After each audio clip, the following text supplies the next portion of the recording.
महत्वाची बातमी निकालासंदर्भातली आहे। श्रीनगरमध्ये भाजपला 8 पैकी एकाही जागेवर आघाडी नाहीये। भाजपची पिछेहाट एनसी आणि काँग्रेस आघाडीला श्रीनगरमध्ये 8 जागांवर आघाडी मिळालेली आहे। तर अनंतनागमध्ये देखील भाजपची 7 पैकी एकाही जागेवर आघाडी नाही। महत्वाची बातमी जम्मू काश्मीरमध्ये आपण पाहतोय।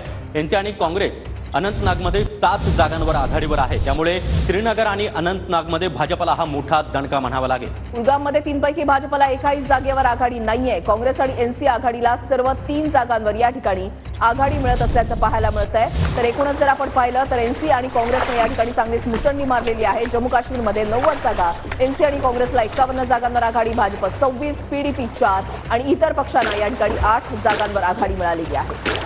तर काँग्रेस आणि नॅशनल कॉन्फरन्स आघाडीने या ठिकाणी अर्धशतक ठोकलेलं आहे। 51 जागांवर सध्या नॅशनल कॉन्फरन्स आणि काँग्रेस आघाडीवर आहे। तर भाजप सध्या 26 जागांवर आघाडीवर आहे। तर पीडीपी महबूबा मुफ्ती यांचा मोठा पक्ष मात्र पीडीपीला हा मोठा दणका, 4 जागांची केवळ आघाडी।